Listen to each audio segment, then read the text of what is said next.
अच्छा, एक चीज़ है कि आप साइकोलॉजी स्टडी क्यों करें?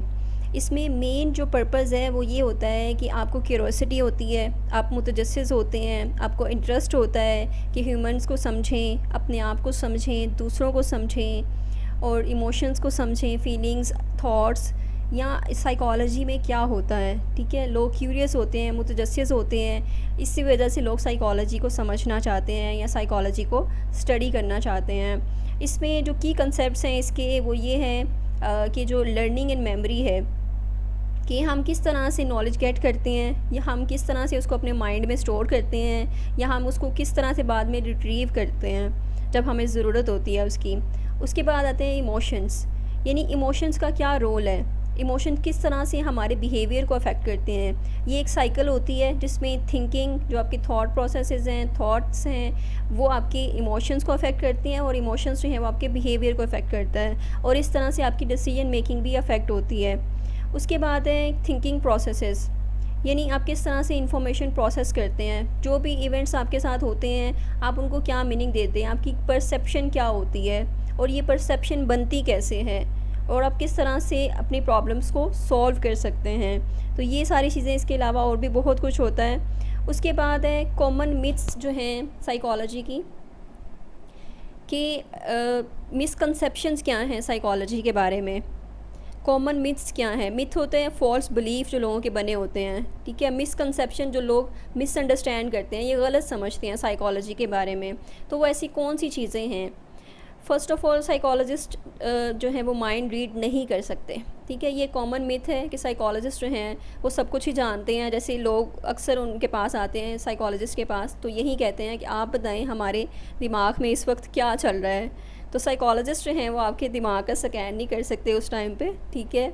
वो आपकी असेसमेंट करते हैं, ठीक है, टेस्ट वगैरह कुछ होते हैं, उसके बाद फिर वो कुछ बता सकते हैं कि आपका माइंड क्या है या ये सारी चीज़ें, बिहेवियर आपका एट्सेट्रा। ऑब्जर्वेशंस होती हैं, असेसमेंट्स होती हैं, इंटरव्यूज़ होते हैं, उसके बाद जाके साइकोलॉजिस्ट जो हैं वो कुछ बता सकते हैं। अदरवाइज़ आप ऐसे ही जो है वो नहीं पूछ सकते कि साइकोलॉजिस्ट से कि आप बताएं हमारे जहन में, हमारे दिमाग में क्या चल रहा है, हम कैसे हैं। ये तो आपको पता होना चाहिए, आप साइकोलॉजिस्ट हैं, ठीक है। तो ये कॉमन मिथ है जो कि लोगों को इसके बारे में अवेयरनेस देने की ज़रूरत है। सबसे पहले तो जो साइकोलॉजी स्टडी कर रहे हैं उनको पता होना चाहिए। उसके बाद जो साइकोलॉजी को नहीं समझते उनको एक अवेयरनेस देनी चाहिए कि साइकोलॉजिस्ट जो हैं ये उनका काम नहीं है कि वो दिमाग के अंदर जाके आपको बता सकें कि भाई आपके दिमाग में क्या चल रहा है। उसके बाद है साइकोलॉजिस्ट जो हैं वो फेट प्रिडिक्ट नहीं करते, ठीक है। साइकोलॉजिस्ट जो हैं वो कोई न्यूरोलॉजिस्ट नहीं होते, वो कोई पामिस्ट नहीं होते कि वो हाथ दे के आपके दिल का हाल बता दें, ठीक है। तो साइकोलॉजिस्ट जो हैं वो आपके बिहेवियर को असेस करते हैं, आपकी जो साइकोलॉजिकल असेसमेंट होती है, टेस्टिंग वगैरह होती है इसमें। उसके बाद वो जाके आपको एक प्रेडिक्शन दे सकते हैं कि आप फ्यूचर में ये काम कर सकते हैं, ठीक है, according to the results of that assessment. लेकिन वो ऐसे ही आपको कुछ नहीं बता सकते कि आप फ्यूचर में कैसे होंगे, ठीक है। एक जस्ट एक प्रेडिक्शन, एक अंदाज़ा होता है आपकी प्रेजेंट सिचुएशन की बेस पर, और वो भी 100% एक्यूरेट नहीं होता कि आप बिल्कुल 100% वैसे ही करेंगे। आपके माइंड में चेंजेस आ सकते हैं, आपके बिहेवियर में चेंजेस आ सकते हैं, ठीक है। वो कोई भी इवेंट इस तरह का हो सकता है आपकी लाइफ में जो चेंजेस ला सकता है, तो वो 100% वाली प्रेडिक्शन नहीं होती है, ठीक है। उसके बाद साइकोलॉजिस्ट जो हैं वो डॉक्टर्स होते हैं। साइकोलॉजिस्ट डॉक्टर्स नहीं होते, साइकोलॉजिस्ट जो हैं वो मेडिकल डॉक्टर्स नहीं होते। साइकोलॉजिस्ट ने कोई MBBS नहीं किया होता, ठीक है। वो जो स्पेशलिस्ट होते हैं मेंटल प्रोसेसेस और बिहेवियर को समझने में, अंडरस्टैंड करने में, ठीक है। और जो साइकाइट्रिस्ट होते हैं वो मेडिकल डॉक्टर्स होते हैं, उन्होंने बाकायदा MBBS किया होता है, उसके बाद ही वो आपको कोई मेडिकेशन जो है प्रेस्क्राइब कर सकते हैं। साइकोलॉजिस्ट आपको कोई मेडिसिन प्रेस्क्राइब नहीं कर सकते, ठीक है। तो किसी साइकोलॉजिस्ट के पास जाकर आप मेडिसिन जो है वो नहीं लिखवा सकते कि वो आपको कोई मेडिसिन प्रेफर कर दें, प्रेस्क्राइब कर दें। तो ये चीज़ है, साइकोलॉजिस्ट जो है वो डॉक्टर नहीं होते और ना ही वो अपने नाम के साथ डॉक्टर का टैग यूज़ कर सकते हैं। अगर कोई इस तरह करता है तो that is the wrong practice, ठीक है।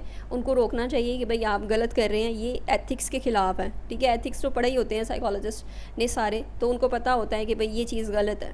जो वो हैं उनको बस वही बताना चाहिए। साइकोलॉजिस्ट हैं उनको डॉक्टर नहीं लगाना चाहिए अपने नाम के साथ, बशर्ते कि एक चीज़ है कि अगर वो उन्होंने PhD की हो, PhD की है फिर आपके नाम के साथ डॉक्टर लगाया जा सकता है।